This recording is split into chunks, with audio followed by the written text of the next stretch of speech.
अस्सलामुअलैकुम। मैं आप सबको एक बात बताना चाहती हूँ कि मेरा तो एग्ज़ाम ख़त्म हो गया। तो मेरे दादा रोज़ सुबह सुबह न्यूज़ लगाते, तो मेरे दादा भी सुनते और मम्मा भी सुनती न्यूज़, तो मैं भी बैठ के सुनती हूँ।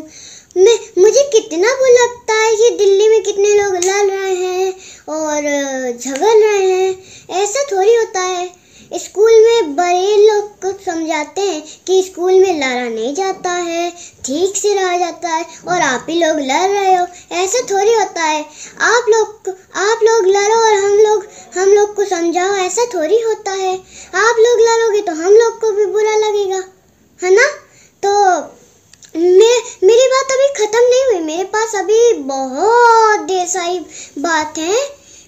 लेकिन मैं अल्लाह पाक से एक दुआ करना चाहती हूँ कि अल्लाह पाक किसी को लड़े नहीं, झगड़े नहीं।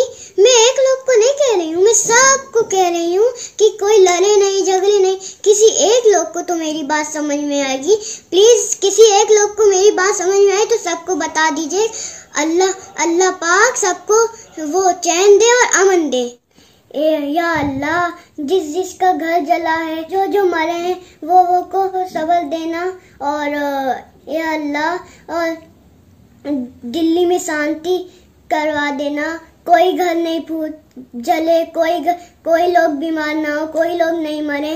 मैं अल्लाह पाक से एक दुआ करना चाहती हूँ कि अल्लाह पाक सबको ठीक रखें और किसी लोग को नुकसान ना पहुँचाएं। मैं यही दुआ करना चाहती थी।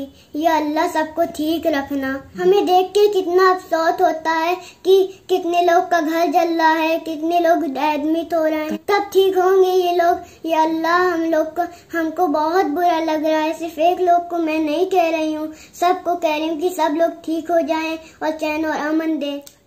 अल्लाह हाफिज।